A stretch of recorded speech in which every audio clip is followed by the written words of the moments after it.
Hi there, welcome to GuySuCo RoundUp. I'm Delaware Dash. Thank you for joining us. As usual, we will be sharing some highlights of what happened in and around the industry over the past week. On today's program, we are, I think, in a position we are ahead of the game, but you have to be proactive.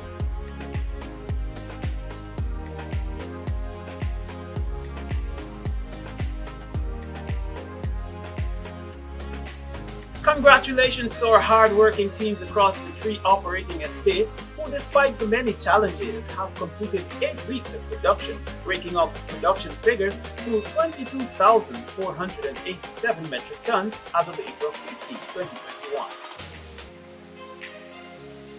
As part of our preparation for harvesting, burning of the fields is very important to remove excessive vegetation, rodents, and reptiles, making the fields safer for manual harvesting. The control of fire is a critical aspect. As we observe Occupational Health and Safety Month, let's find out more about a recent refresher program on fire safety response held at the Icot Estate.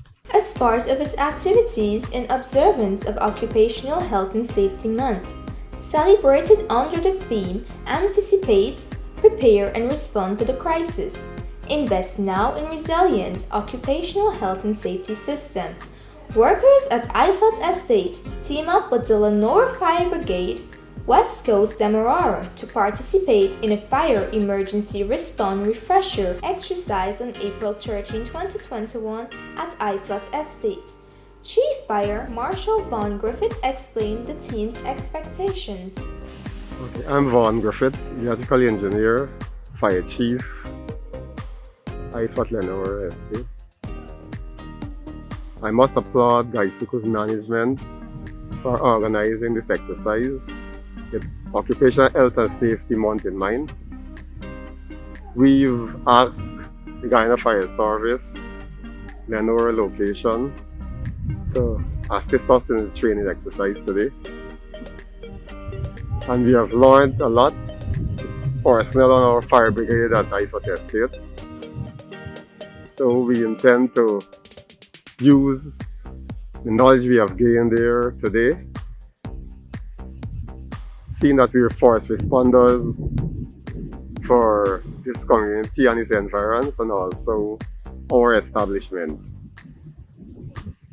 We hope to let this exercise be an ongoing one where our personnel can gain knowledge, classroom session and also practical demonstration, so we could exemplify what we have learned when we are required to exercise this, what we have learned when we are called upon. Over the past 4 weeks, Guyana experienced unusual rainfall that affected every aspect of agriculture. At GuySuCo, our harvesting operations and infrastructure were battered. Some argue that the time is right for us to release new varieties that can withstand the impact of climate change, and more so, further investigate whether our commercial varieties can be harvested at a later period to avoid the wet season. To find out more, let's visit GuySuCo's Plant Breeding and Selection Department at LBI. Guyana, like any other sugar-producing country, is vulnerable to climate change and its consequences. With the ongoing climatic challenges, being able to adapt to this environment is very important. At GuySuCo, our team of plant breeders is continuously evaluating our sugarcane varieties to ensure the most prolific ones become commercially viable. We are, I think, in a position we are ahead of the game, but you have to be proactive so that you can have the collection needed for anything that may come along. And so, as we were talking earlier about climate change, I think that we will find from what we have right now in our pool, we will have varieties that can adapt. To ensure the correct varieties are selected, a lengthy process of crossbreeding and evaluation, which can span as much as 20 years, is necessary. Process of commercialization of a variety from seed to when it becomes a commercial tree. It goes through a number of stages, and it is a lengthy process because it can take anything as much as 12 to 20 years for it to become a commercial variety.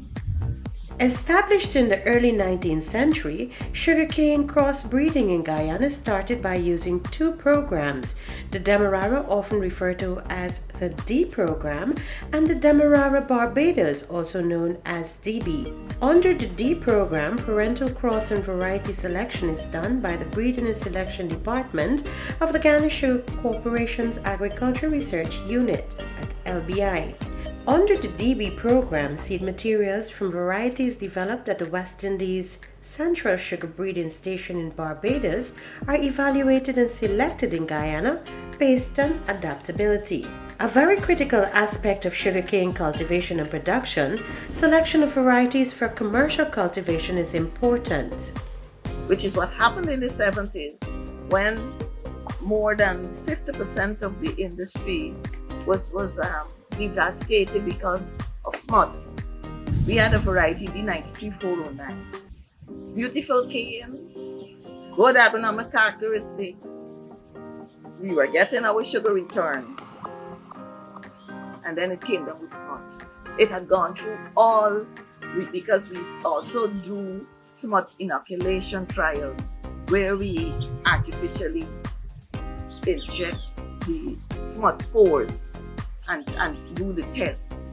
Anything that has the promise to become a stage 5, before we sell it on the SC, we do the smut trials, the smut inoculation trials, just to see. Okay, this variety here is D93409, and it started to come down with this disease known as smut, right?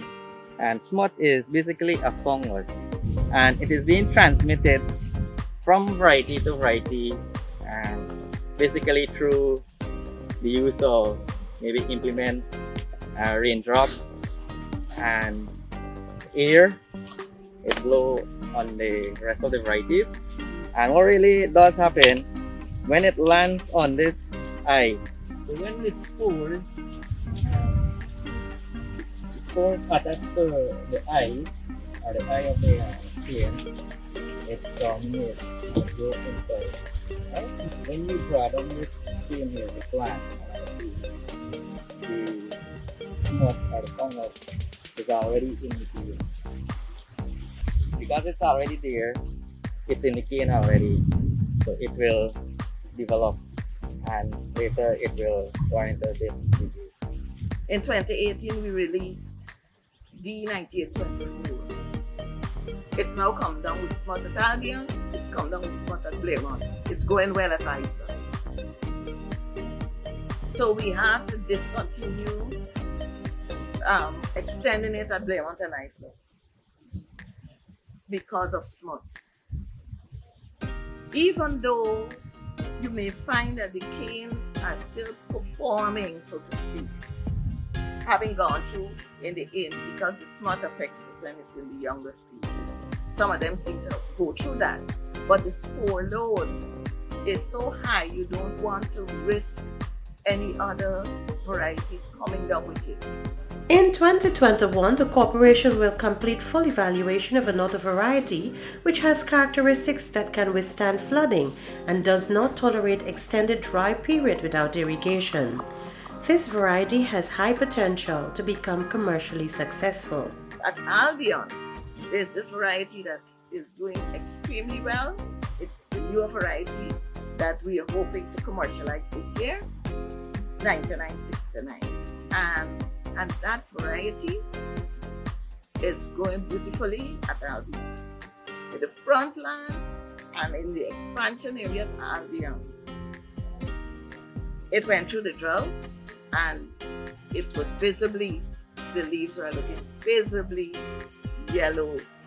You could spot that these ones were going through that drought and maybe he wasn't handling it. We did irrigate, and you can see a difference in the yield. So there's some telltale signs. The drought, you might see some kind of stress on the plant itself. But as of now, even that one, because we irrigate, So we will not discard a variety for that once we can access the waters to irrigate. What we will do is, in part of the characteristics of the variety, we will state that it does not tolerate prolonged dry period without irrigation. We can say that. And so any estate, knowing that they're going through that, they can look out for those signs and take the necessary action. Further, moves are being made to evaluate varieties not harvested on time to assess their commercial viability. Our weather is so erratic that we have found ourselves being unable to complete harvesting within a specified time. There again, we have taken that opportunity to look at some of the varieties and how they are performing. There are some canes that we don't want you to call overrun.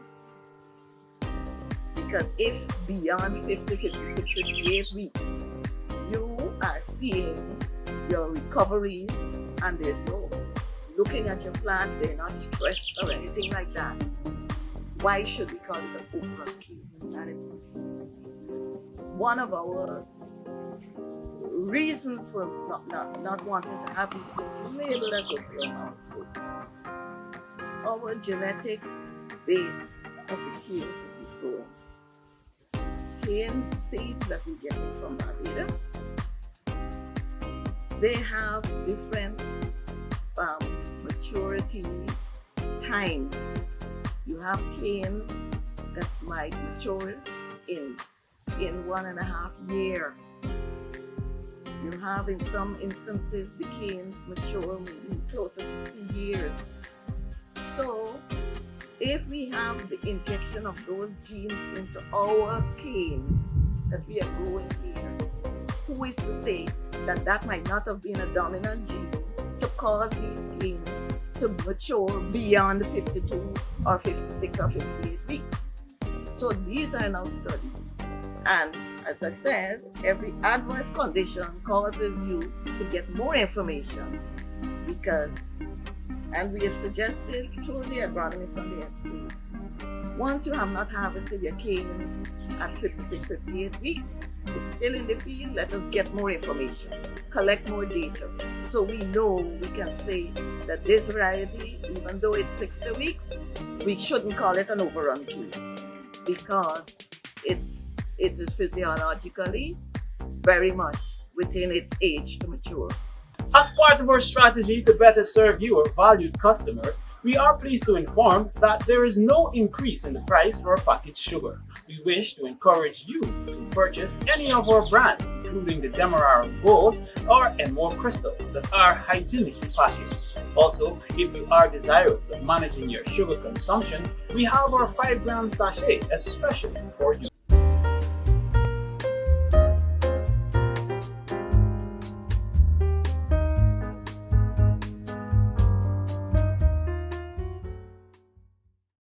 For many, especially in the areas surrounding our factories, the sweet smell of sugarcane and the puffs from our chimneys are welcome smelling sights.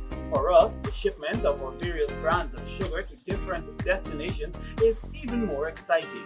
Today, we share our brief stop at one of our oldest wharves operated by GuySuCo as we witness the loading of the cider venture moving vessel destined for England. Situated on the right bank at the estuary of the Demerara River is the Demerara Sugar Terminal, the largest storage bond and wharf facility managed by the GuySuCo Corporation. Built during the period 1959 to 1960, this facility consists of both river and road intake points for sugar storage, 2 20,000 tons sugar storage bond, and an ocean loading jetty, which are all joined together by an intricate conveyor system. The bond is specially designed to store sugar. In the bonds there are pipes at the jet, on the jet. And that will keep the sugar at a pre-designed temperature. And if you would note, the bond itself has a high conical shape. And the sugar is mostly stored in a cone whereby the temperature is mostly around the sugar. That keeps the sugar dry, mostly dry. The largest storage facility in GuySuCo, bulk sugar is shipped for storage via road and river transport. Once the ships are docked, using conveyors, the sugar is transported to the bond for storage. Once the ships are berthed, the overhead gantry rises and lowers so as not to interfere with their masts. Two overhead cranes grab the sugar from the vessel and empties it into a hopper, then delivered to storage by conveyors. A number of ships come from these estates to back up the national program to receive sugar. And finally, after storage, we will then export the sugar. Having said all that, the entire system is connected by a series of conveyors. All the conveyors are interconnected. The entire plant is fully electrically operated. There is a control center that controls the conveyors and the strategic points that oversees the entire plant. From the storage, like I said before, there is a conveyor and below the floor of the storage barn. The sugar falls into a hopper. From the hopper, it goes on the conveyor below the underground tunnel. Then it comes up, and then it joins another conveyor, and it goes to the scale area. From the scale area, then comes out to another conveyor, and then it comes way out to the export area, where we are not a series of conveyors. Two of them, which goes over the ship, and it can traverse from north to south along the neck of the ship. It also goes out over the width of the ship. So the entire ship can be loaded with everything. So thereby giving the ship an even loading platform. To reach the outloading jetty, sugar travels up the plant's largest conveyor, which is 475 feet long. Sugar arriving at the loading jetty can be diverted either into one or two hatches. Above the jetty are two booms, each capable of moving 180 feet along the gantry and protruding over the ship so that all points of the berth can be covered. At the end of each boom is a telescopic aluminum chute which is lowered into the hatch of the ship to facilitate balanced loading. Designed to load as much as 300 metric tons of sugar per hour, the quality of sugar passing through the conveyor is very important. It has to pass through a hopper. The sugar is compacted after being in the storage for a while. If it's compacted, it will take a while for it to dump. Adversely, if it's loose, dry and loose, quickly goes to the hopper. So obviously that would speed up the length of time it would take to travel along the conveyor and you would get more sugar. Depending on the quantity of sugar stored, ships are loaded. Depends on the influx of the sugar from the estate. And we get a quantity of sugar like over a period of, let's say, 3 to 4 months. And we get a quantity of sugar like 800 tons. And then we call for a ship. That ship would come within a week or two, and we would export that ship. With a new focus on maximizing the potential of all GuySuCo's assets, operations at the Demerara Sugar Terminal will increase. In reducing our bulking capacity, you would find that we would be diversifying into other areas, whereby we would utilize the boarding area, the wharf for other activities such as boarding of private vessels and amongst other activities like storage. As we move towards the 9th week of production for the first crop of 2021, we wish our teams across the industry and Guyanese as a whole a productive week ahead. Bye for now.